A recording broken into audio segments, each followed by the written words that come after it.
Helen Singer Kaplan, La nueva terapia sexual, conceptos básicos. Definiciones. Eyaculación precoz. La eyaculación precoz es inconfundible, pero difícil de definir con exactitud. La precocidad es, en esencia, una condición en la que el hombre es incapaz de ejercer un control voluntario sobre su reflejo eyaculador, con el resultado de que una vez que está excitado sexualmente, alcanza con mucha rapidez el orgasmo. Criterio cuantitativo de este trastorno. Para algunos clínicos, el tiempo que transcurre entre la inserción vaginal y la eyaculación es el criterio crucial del diagnóstico. Otros criterios utilizados son el número de impulsos antes de la eyaculación. En otros textos se define la precocidad como la presentación del orgasmo 30 segundos después de la entrada en la vagina.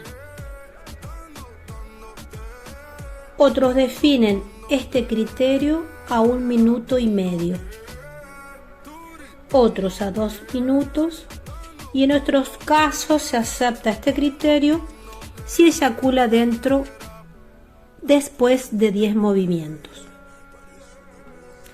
Master y Johnson diagnostican a un individuo como eyaculador precoz si alcanza el orgasmo antes que su mujer en más del 50% de las ocasiones.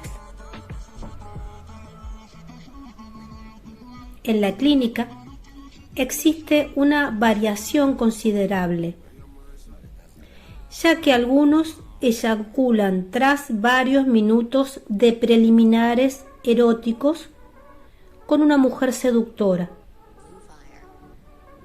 o inclusive a la simple vista de su compañera cuando ésta comienza a desnudarse, o a simple vista de su compañero cuando éste comienza a desnudarse.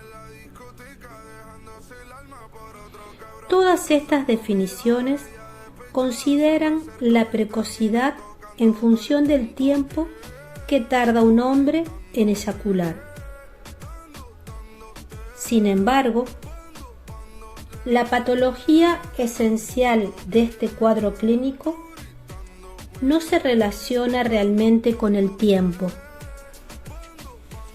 Lo crucial de la precocidad es más bien la ausencia de control voluntario sobre el reflejo eyaculador, independientemente de si esto se da después de 2 minutos, después de 2 impulsos o 5. Podemos decir entonces que existe eyaculación precoz cuando el orgasmo se da de una manera refleja, esto es, cuando se hace fuera del control voluntario del individuo. Hay un factor importante del cuadro clínico y es la frecuente ausencia o disminución de la percepción de sensaciones eróticas, una vez que el sujeto se siente intensamente excitado. A medida que se acerca al orgasmo, muchos eyaculadores precoces parece que experimentan lo que podremos describir como anestesia genital. En la evaluación inicial, el paciente no es consciente de este fenómeno. Después de adquirir el control de la eyaculación, Casi todos los pacientes afirman experimentar ahora sensaciones orgásmicas y sexuales agradables que nunca habían experimentado hasta entonces. Disfunción de la erección, generalmente llamado impotencia. La disfunción de la erección secundaria, que puede no estar asociada con una patología significativa, es uno de los trastornos más usuales en los varones, que hasta entonces se estima que aproximadamente la mitad de la población masculina experimentará alguna vez episodios transitorios de impotencia, lo cual cae dentro de lo que se considera una conducta sexual normal.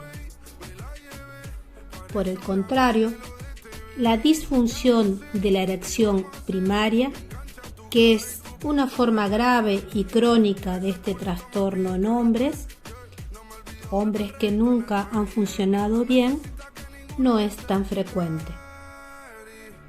Las dificultades de la erección se pueden dar a todas las edades y no hay diferencia tampoco con respecto a razas o factores socioeconómicos. La disfunción eréctil se puede deber a factores físicos o psicológicos. Puede ir acompañada esta disfunción de una pérdida general de líbido y de dificultades en la eyaculación. Pero la patología esencial es el bloqueo del reflejo de la erección. Específicamente, se da una incapacidad de bombear suficiente sangre a los senos cavernosos del pene para hacer que se haga firme y erecto. Aunque la persona impotente puede sentirse excitado en una situación sexual y desea hacer el amor, su pene no entra en erección.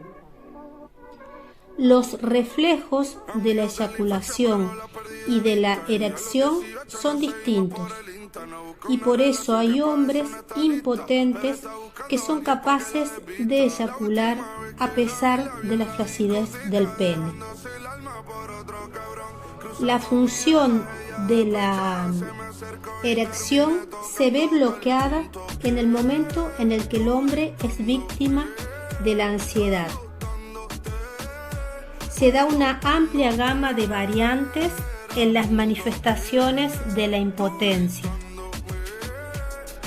Algunos hombres no pueden alcanzar una erección durante las fases anteriores al acto sexual. Otros alcanzan fácilmente la erección, pero la pierden y el pene se hace flácido en diversos puntos específicos.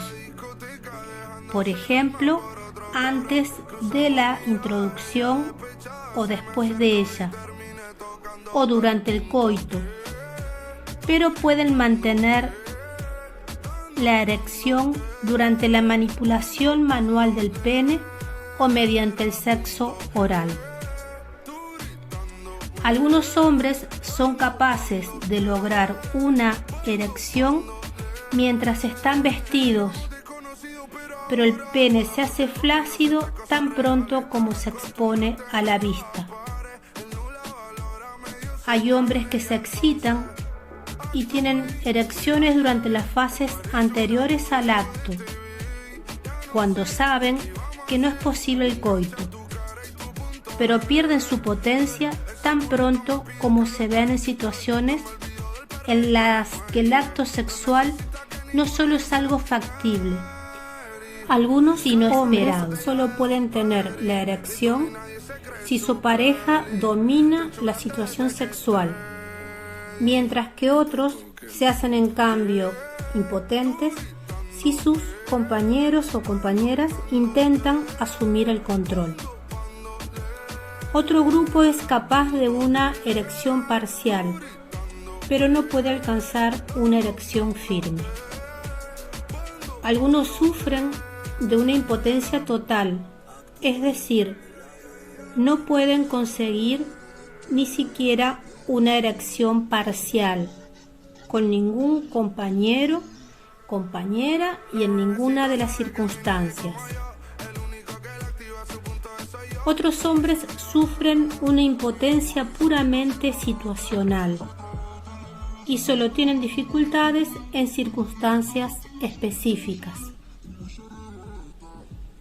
Por ejemplo, pueden no tener ningún problema en contactos sexuales casuales, pero en cambio impotente con sus mujeres. Por otro lado, y es un caso muy frecuente, individuos que son impotentes con sus amantes, a las que adoran, o con otras mujeres u hombres atractivos, pero en cambio funcionan bien con su esposo o esposa, a la que consideran torpe y aburrido, aunque se sientan cargados de cólera y amargura contra sus parejas. Pronóstico. Los pacientes con disfunción eréctil se pueden dividir en dos grandes categorías. Los pacientes que sufren de impotencia primaria nunca han sido potentes con ninguna pareja, aunque pueden obtener buenas erecciones masturbándose o inclusive erecciones espontáneas en otras situaciones. Los pacientes con impotencia secundaria funcionaban bien hasta la aparición de la disfunción. Se considera que el pronóstico, tanto para el tratamiento como para la remisión espontánea, se relaciona directamente con la duración del síntoma. El pronóstico es también mucho mejor para la impotencia secundaria que para la impotencia primaria, que suele estar vinculada a trastornos psiquiátricos o anomalías endocrinas graves. Existe una relación recíproca similar entre las dificultades de erección y las desavenencias conyugales. La impotencia puede ejercer un efecto muy negativo sobre el matrimonio, pero también podría ser producto de una relación destructora. En la planificación del tratamiento es importante distinguir entre causa y efecto. Eyaculación retardada. La eyaculación retardada también ha sido denominada incompetencia eyaculatoria por Master y Johnson, y la podemos definir como una inhibición específica del reflejo eyaculador. La eyaculación se halla bloqueada de una manera selectiva, mientras que el componente reactivo en estos pacientes permanece intacto. La situación del eyaculador con eyaculación retardada contrasta abiertamente con la del paciente impotente, cuyo mecanismo de acción se haya inhibido, aunque puede eyacular con un pene flácido si se le estimuló lo suficiente. La gravedad de la eyaculación retardada varía considerablemente desde la inhibición involuntaria ocasional de la eyaculación, que puede ser superada con un poco de fantasía, distracción o cierta dosis adicional de estimulación. También puede darse una inhibición de tal magnitud que el paciente nunca ha experimentado en toda su vida un orgasmo. En su forma más suave, la inhibición eyaculatoria puede ser situacional, en casos específicos, en situaciones ansiógenas, por ejemplo, que no sea capaz de eyacular cuando realiza el acto sexual con una determinada pareja, o bien en situaciones que evocan claramente sentimientos de culpabilidad o conflicto, pero sí poder tener el acto reflejo de eyacular con una pareja más deseable o con una situación que no le produzca ansiedad. Como ocurre con las demás disfunciones sexuales, los eyaculadores retardados se pueden dividir en dos grandes grupos: los que sufren de una eyaculación retardada primaria y aquellos que la eyaculación retardada es secundaria. Los primeros, si bien la gran mayoría de los pacientes de esta categoría nunca ha alcanzado el orgasmo durante el coito, son sin embargo capaces de conseguir orgasmos extravaginales. Esta categoría incluye también a los eyaculadores retardados primarios absolutos que nunca han experimentado en su vida el orgasmo. En contraste, los pacientes que sufren de eyaculación retardada secundaria gozaron durante un cierto periodo de un buen funcionamiento de la eyaculación antes de que surgiera su problema.